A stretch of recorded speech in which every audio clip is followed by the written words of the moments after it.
That's as again from Fento Market. Right now, we're at the very last video. Expect this to be the longest and the most complicated video actually in the series. In this video, we're gonna cover the solution proposed, and it's gonna be the finale. So let's start with the same actually example we were at beforehand. I'm gonna change my Sharpie real quick. There we go. So in our example, we had NASA as the customer or as essentially the the consumer of threat intelligence. We said that in this model they had a lot of TI providers. Uh, so I'm just gonna draw three, and we said that TI providers um, are going to essentially get their data as well from other people. So let's say we have a researcher called Mark, and that researcher is going to supply the data for a TI provider for $1. TI provider is going to sell it to NASA for $3. Of course, they may end up with duplicate data since Mark is selling it to many different TI providers. Of course, you would have uh, kind of like um, another agency where they actually got, for example, hacked, but they don't really want to share it with any TI providers. They don't really want to share it with anybody since there's no incentive, and they also risk bad PR. Even if there is an incentive, it's not worth putting the reputation on the line and risking very very bad PR and losing and making people lose the trust in this agency.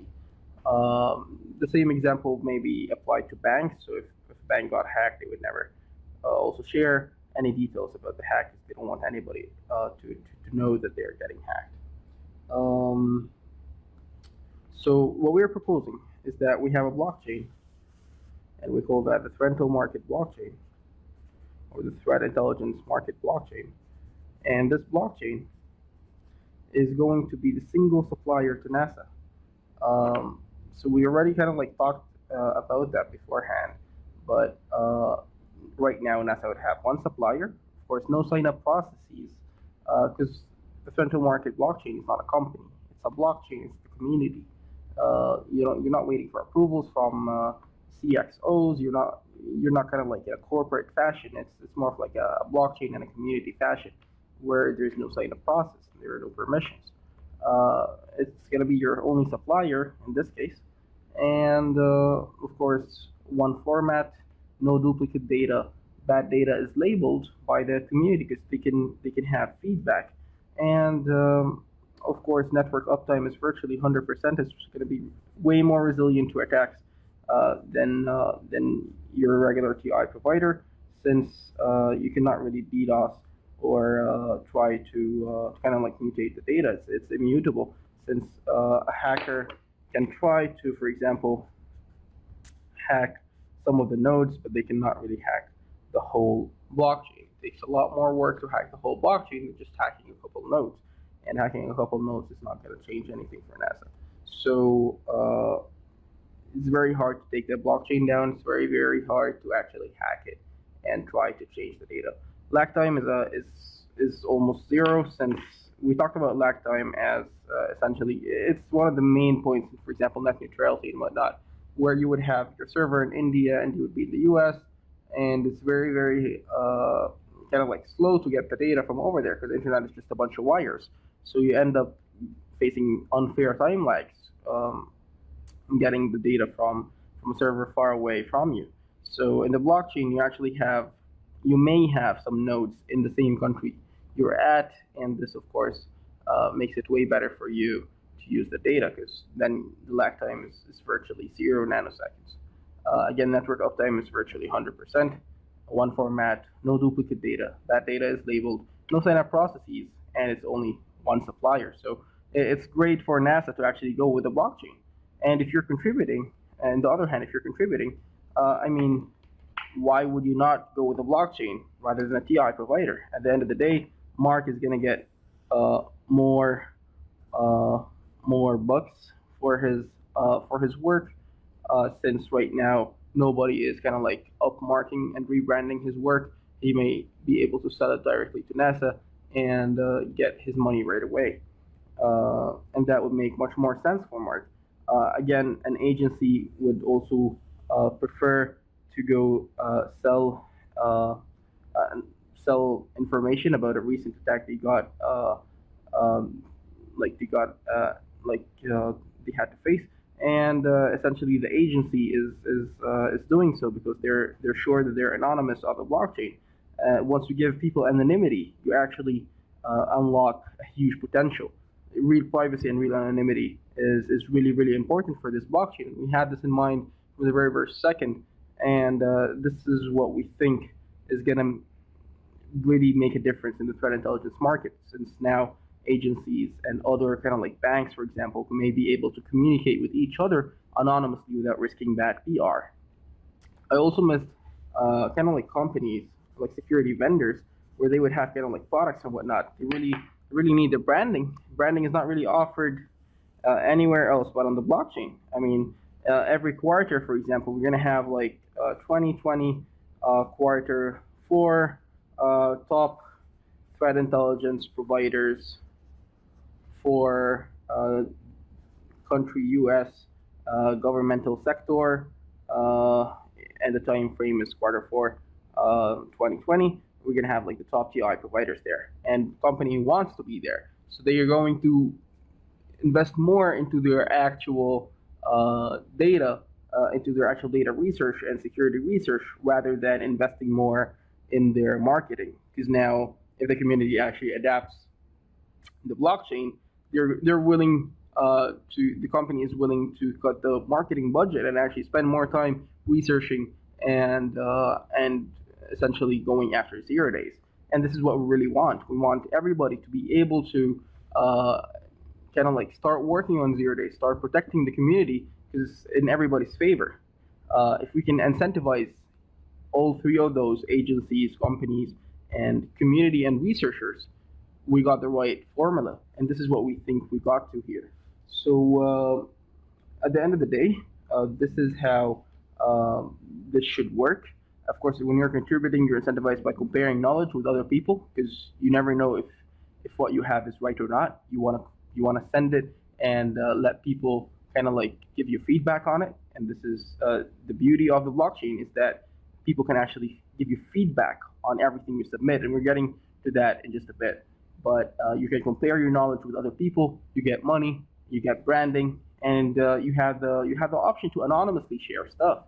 Of course, no data hijacks, no data rebranding. Nobody's gonna take your work and rebrand it like in that model. So this is way better for contributors. Also, for the database, and I mean TI providers. TI providers are just databases for me. You literally have to trust them. And however, in the blockchain, you have no one to trust. You don't have to trust anybody, and that's the beauty of it. Why would you trust a TI provider to kind of like handle your security if it's that critical? But of course, you can trust the blockchain, because the blockchain is built upon the no trust concept. You don't have to trust anybody. You just trust that everybody knows the right from the wrong. And essentially, it's decentralized, it's immutable, and so on and so forth. You know what a blockchain is. Of course, we're going to be kind of like migrating other pools into the blockchain. This would happen through what we call the pool ratio exchanges. So the TI provider is going to give us, for example, 10% of their threat pool. We're giving them 25% of our threat pool, and in this exchange, we kind of try to migrate the TI pools, threat intelligence pools, into our existing blockchain. In this manner, we actually cover all the players in the formula. All the variables in the formula are covered, and it's now time to actually talk technology and how the blockchain is formatted and how it is structured. I promise I'm gonna try to make sure this is easy to understand. It's not gonna get really technical. You don't have to be a programmer to understand how a blockchain, how our own blockchain is structured. In layman terms, it's just a database with a bunch of rows. Think of it as an Excel sheet. So the Excel sheet has two kinds of rows, and that's it. It's a binary system. It's either a C row or an F row. So these are rows, and it's either a C or an F. So you would have like more C's and more F's, and I'm gonna get to that just in a bit. So C are essentially a contributed form or contributed row. I'm sorry. A contributed row is something contributed pointing out a new artifact. A feedback row is a row contributed after someone vote the feedback and they're saying what you think about it. Of course, the whole blockchain is actually autonomous. This has to be really clear. There are no people on the blockchain. It's a blockchain for the devices. It's not like an IoT blockchain where not people, but not humans, but rather systems communicate. It's a place where they can share intelligence with each other. They can help make each other better, and kind of like we're giving them the swarm kind of like power where they can actually work together. All the machines can work together to protect us better using threat intelligence. Again, there are no humans in this blockchain. I mean, they can always use it kind of like every now and then to grab insights, but that's the idea. The idea is that it's an autonomous blockchain made for machines to help themselves be more secure against attackers, either from humans or other machines. So essentially a contributed row, a feedback row, and what we call an offered row. So an offering row or an offered row is what your system computes to make the decision. This is the blockchain. Your system is going to crunch the blockchain and generate what we call an offered row. After this is generated, a decision is made. So I'm going to get to the offered row because it's the easiest to introduce and understand, just to make sure how everything is presented and how decisions are made on this system. So we're going to start with a revenue distribution column. We're going to have the artifact, of course. We're going to have the trust. We're going to have the price. And of course, we're going to have the metadata. So the metadata is there only for relevancy. So is this relevant or not? You don't want to buy something that is not relevant. You want to have it in the same country. You want to have it in the same sector, and you want to also have it in the same time frame that you're active in. Not only that, you also want to kind of like buy stuff that are more trustworthy. So the trust score is computed based on it's a function of the number of reporters, how many people reported it, malicious score that they submitted, reporters' reputations, and the feedback. We're going to get to that and how the calculations work later on, but for now, I just want to put the structure here. So the price is going to be let's say $1 for now, and the trust is going to be, for example, 80%. The artifact is going to be locked, and this is a very, very, very important idea, because now the artifact is only unlocked once you pay for it, and it's only unlocked for your account. So it gets really interesting with how do I make sure that this artifact I don't already know? Why do I have to buy it if I don't see it? What if I already know it? We're gonna get there eventually, but let's go with the revenue distribution. So when I pay the dollar, who gets it? Well, the 30% of it, for example, of course, is gonna go to the first person who submitted the 0 day. And then afterwards, someone submitted some feedback and they had really high reputation. So they added a lot to the knowledge. So everybody who added something to the knowledge is going to get their cut of the money. And once you process the transaction, sending the dollar is going to be cut up into all of these, adding to 100% and sending them to the people who actually contributed to the artifact knowledge and the intelligence you're buying. So it's a very fair game system, and it's very basic to understand. And I think that wouldn't kind of like be too hard to kind of like explain later on. But again, I'm gonna head through the contributed row and the feedback row, just to give you an idea of what they constitute of. So, of course, in the contributed row, you want to have your account. Your account is just an address, a reputation score, and a verified flag. So you can have a verified account if you're like a security firm or something. And of course, you want to have the artifact you're submitting to the community, how malicious you think it is, and the metadata, of course. The metadata, we already understand what that is. It's the country, it's the sector, and it's the time. Your maliciousness, well, your antivirus would usually kind of like give you either a warning or an extreme alert or whatever. It's the same idea. So how bad you think this is, like how malicious you think this artifact is? Are you very sure that your client got hacked? If that's the case, if you as a system think that if you as a router think that your device a device on your network got hacked, if you're very sure, you put a very high malicious score. If not, you put a very low malicious score. So it really depends on how you think that artifact is malicious.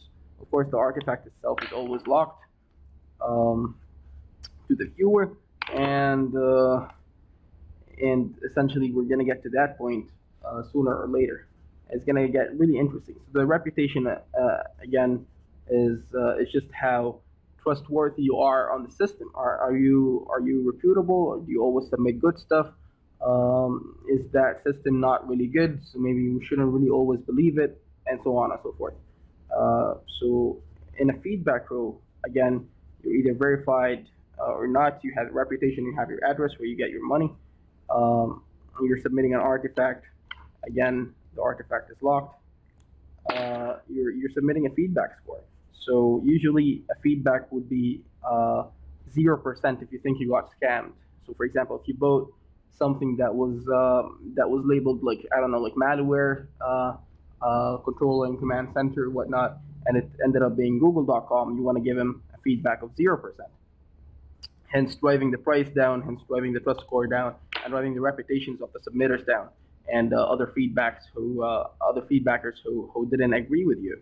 Of course, if you were the one to submit false data, the community is going to come together, and you are going to lose a lot on reputation and whatnot. It's a very basic model to understand, but I just want to take a break here from the model that I'm showing you, and I want to get to a very important idea. Remember how we talked about the artifact is locked until you buy it? What if you already know that Google.com is a malicious domain?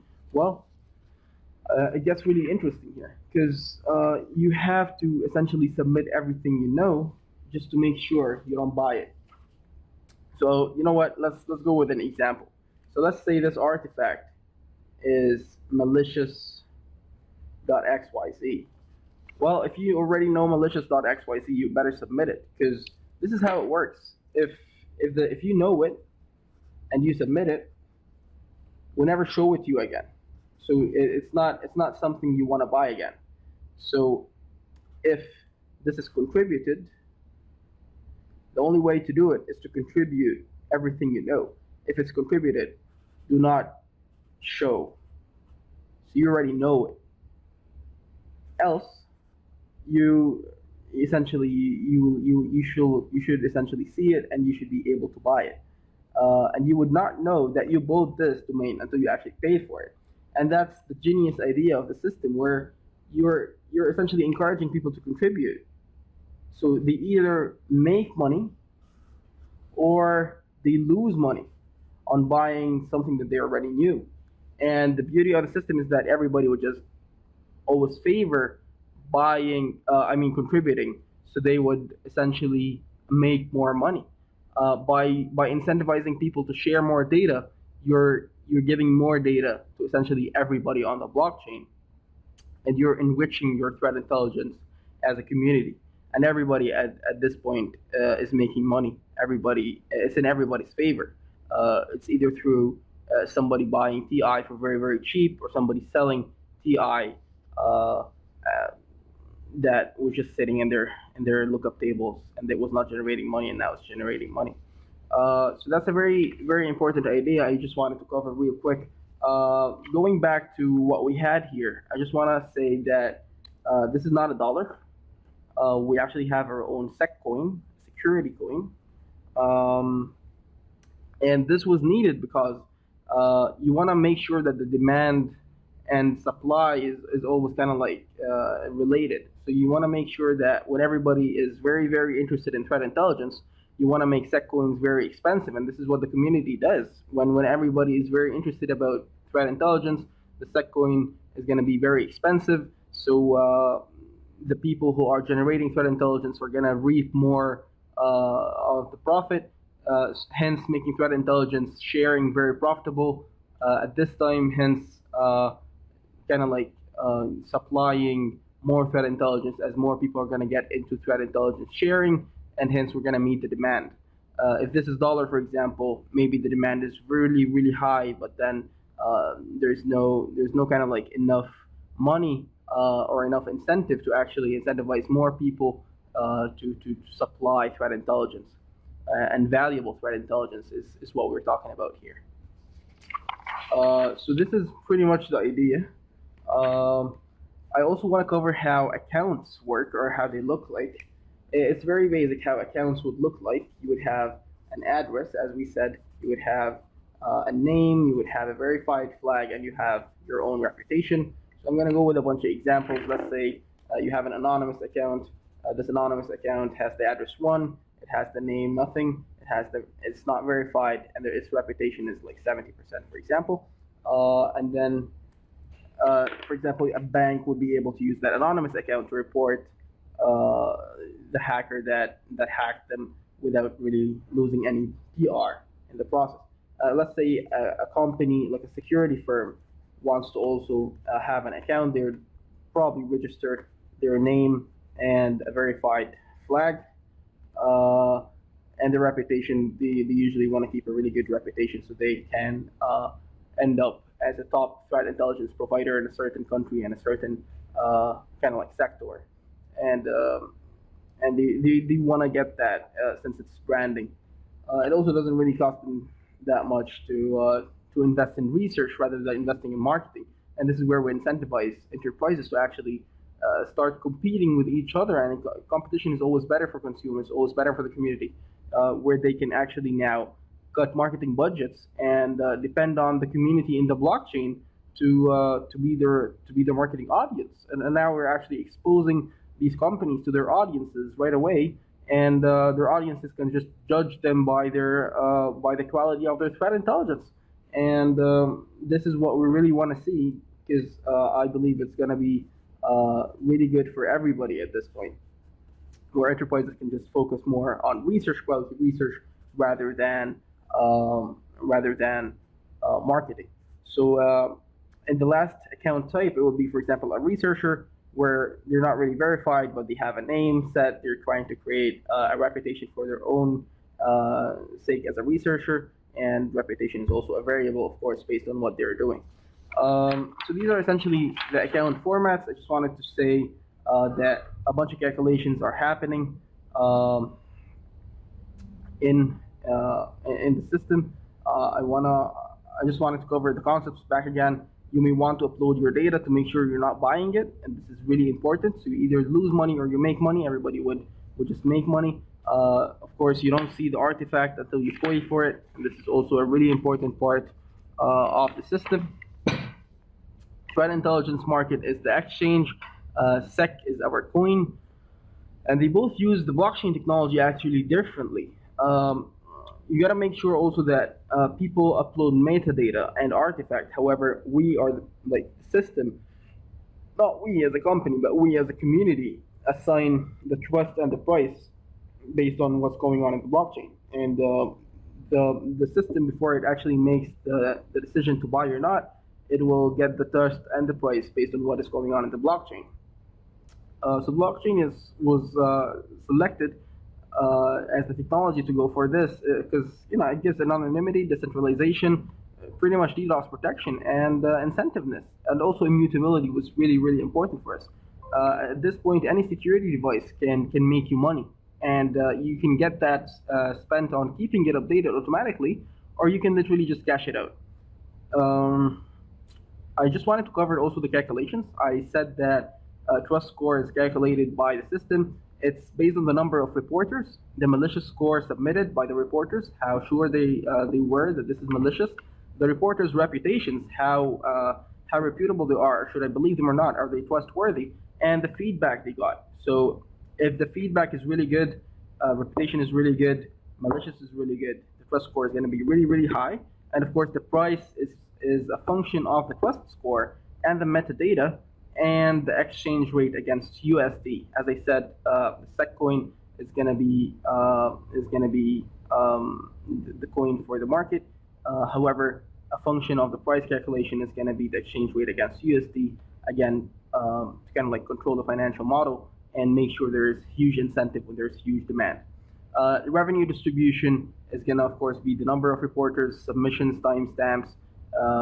It's going to be based on the number of reporters, submissions, timestamps, who submitted it first.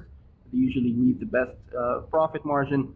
Also, malicious scores, who was really, really sure that this is malicious and it ended up being malicious. Reporters' reputations, you have higher reputation, you'd probably be able to grab more of the revenue because you're contributing more to the trust score. The reputation calculation actually down here is always based on the number of artifacts that you submit from this account, the feedback you're submitting, the feedback you're getting, the malicious scores of the stuff you submitted, and the submission timestamps, where you always, like a 0-day reporter, where you always kind of like second in line, what are your timestamps in your submissions, and the number of buyers who actually sent you money. Because as I said, when you're buying something, you're actually sending the money right away to the community bit by bit. And this is all kind of like already coded into the blockchain.